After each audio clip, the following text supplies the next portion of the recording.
donc ces nouvelles inquiétudes qui recommencent à planer sur certaines banques. Cette fois-ci, ce sont des banques allemandes à cause de la situation de l'immobilier commercial américain. Ça nous rappelle quand même quelques mauvais souvenirs. Un petit air, alors certains disent un petit air de 2007-2008. C'est notre confrère des Échos, Jean-Marc Vittori, qui en parlait ce matin dans son journal. Le fantôme de 2008. Voilà, vous allez voir si vous nous regardez à la télévision. Référence à ces deux petites banques allemandes au nom absolument imprononçable, je ne me risquerai pas, qui... vous aviez promis de les prononcer tout à l'heure. Ah oui, non, c'est une punition.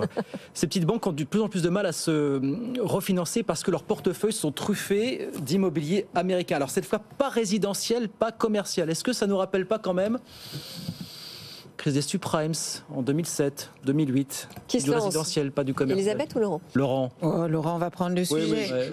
Oui. D'abord, effectivement, il y a quelques similitudes. Vous avez rappelé tout à l'heure là dans le pitch de départ que le sujet c'est plutôt l'immobilier commercial et pas l'immobilier résidentiel.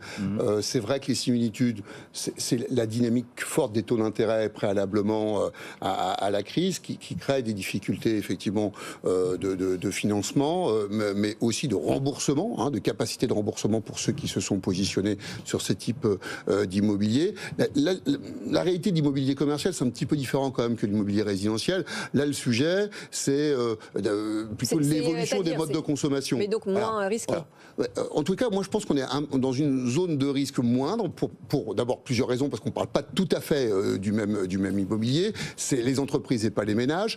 Le deuxième sujet, c'est que quand même, on a des gouvernements qui ont pris quand même des mesures pour sécuriser les marchés financiers, des mesures telles que, évidemment, les sujets qu'on a vécu avec Lehman Brothers en 2007 n'ont pas les mêmes possibilités mathématiques de se reproduire. Voilà, donc je comprends l'article, moi aussi j'ai lu avec intérêt dans les Échos. Bon, et en même temps, je pense que s'il y avait un point d'inquiétude, et là je veux bien le partager, c'est plutôt le rôle croissant que jouent les intermédiaires financiers non bancaires qui, eux, ne sont pas soumis aux mêmes règles de prudence que les banques. Beaucoup moins régulés, qui représente près de 50% des capitaux investis dans le monde. Et ça, je pense que c'est ça le vrai sujet, plus que l'immobilier commercial et les sujets des deux banques allemandes.